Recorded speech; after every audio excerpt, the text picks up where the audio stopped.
So guys, this is my review of 361 Degrees Centauri. And I hate to do it to you because there are a lot of other options out there, but this is a solid daily trainer. And I know it's already difficult to choose a daily trainer with so many good options out there, but I recommend you throw this into the mix. It's worth a look.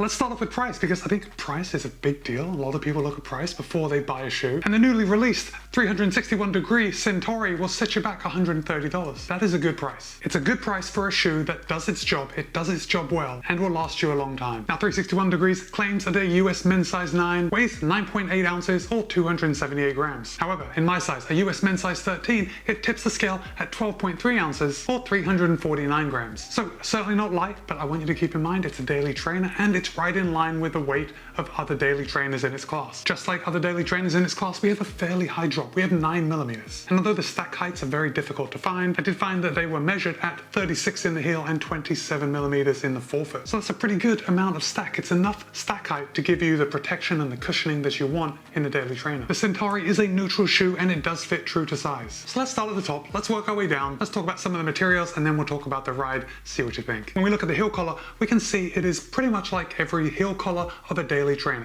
It's sort of medium in thickness. It's certainly not over the top, but it's not race thin. The Centauri has a lovely step-in feel and it just feels plush around your foot. The heel counter is fairly rigid, as we would expect. Very difficult to push that down, and that contributes to a nice heel lockdown. I didn't experience any heel slip in this shoe.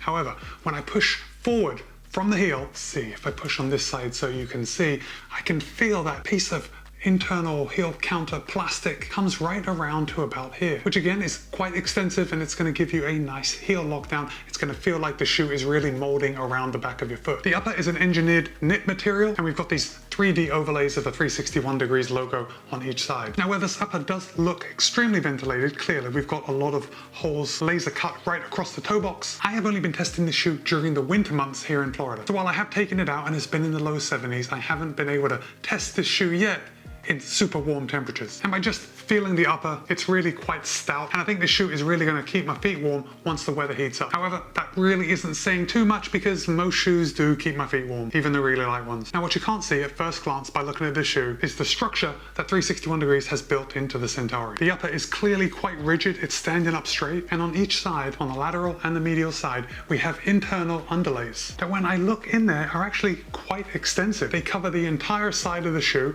and then they come down and we have underlays running all the way around the toe box just to give that a bit of structure so it keeps its shape. The great thing about this is that it's going to give the toe box a lot of room. When my foot was in the shoe, it felt like my toes had a lot of room to move around and splay out, even though they were still locked down. The downside to so much structure is probably the weight. Just looking at everything that 361 Degrees has added to this shoe, it seems like they might be setting themselves up to have a bit of a weight reduction on next year's model. But as I've already said a couple of times, I think this shoe fits right in line with the other competitive shoes that are already on the market. We've got some more 3D printed overlays right along the eyelet chain just to stiffen that up. The laces, I think the laces were very good. Shoes never came untied, which is about the only thing that I want from my laces. The tongue is actually very good for a daily trainer. Now, normally we're going to get a tongue that's a little thicker than race day tongues, but the Centauri features an anatomically cut, very thin, almost race day thin tongue, which clearly, just due to the lack of material, is going to cut down on that weight, which is always a good thing. There is a very little bit of padding on each side of the tongue, and that padding extends down to about here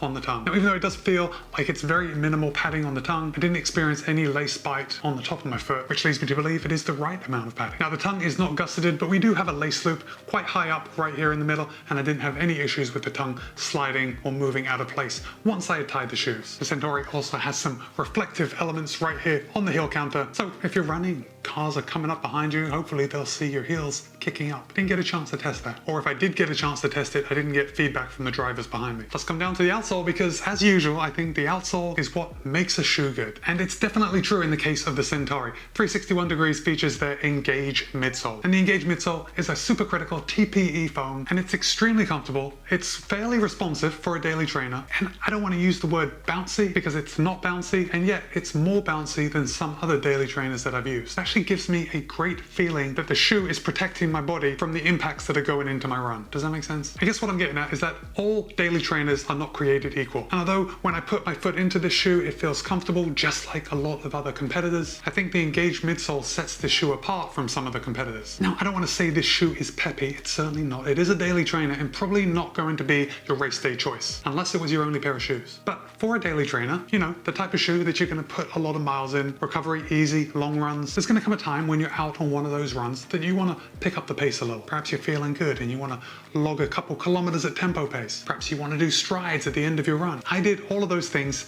in the Centauri and it felt pretty good. Again, certainly not a race day shoe, but a daily trainer that is up to the task. Okay, let's come down to the outsole, and we have a good amount of rubber coverage, indicating that this shoe is going to last for quite a while, which we definitely want in a daily trainer because it is the type of shoe that we have that we run the most in. Now, the Centauri does feature 361 degrees quick flex forefoot outsole engineering, and I think they're referring to these little cutouts between this piece of rubber on the inside of your midfoot and those pieces on the outside. And basically, these cutouts are supposed to mimic the natural motion of your foot moving forward. Now, I've got no evidence to say that they don't work, and I ran quite a few miles in these, so I have to conclude that it works quite well. 361 degrees also has HART. That's H-A-R-T, high abrasion rubber technology. And yeah, I think the wear after the miles that I have put in these is actually pretty good. I don't see a lot of wear on my outside heel, which at the paces that I usually would run in a daily trainer, that's where I'm going to see the most wear, and it's standing up pretty good on my forefoot too. I'm actually pretty impressed with the wear on this shoe, but you know what, honestly, I should be. At this point, I definitely should be. Before making this review, I've run about 40 miles in the Centauri, so for a daily trainer, I don't want to see much, if not any wear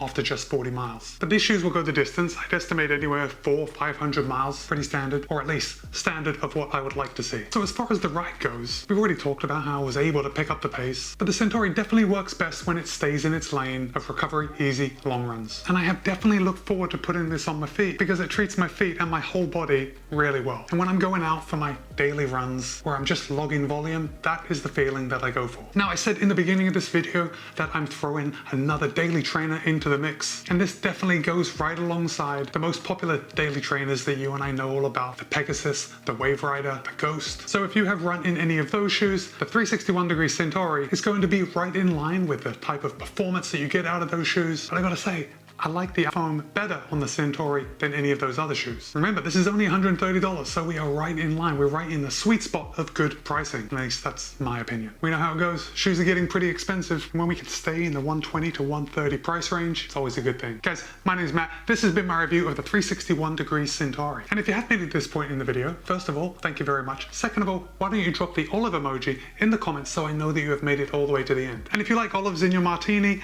let me know that too. Be kind, be happy, run well. See you in a couple of days.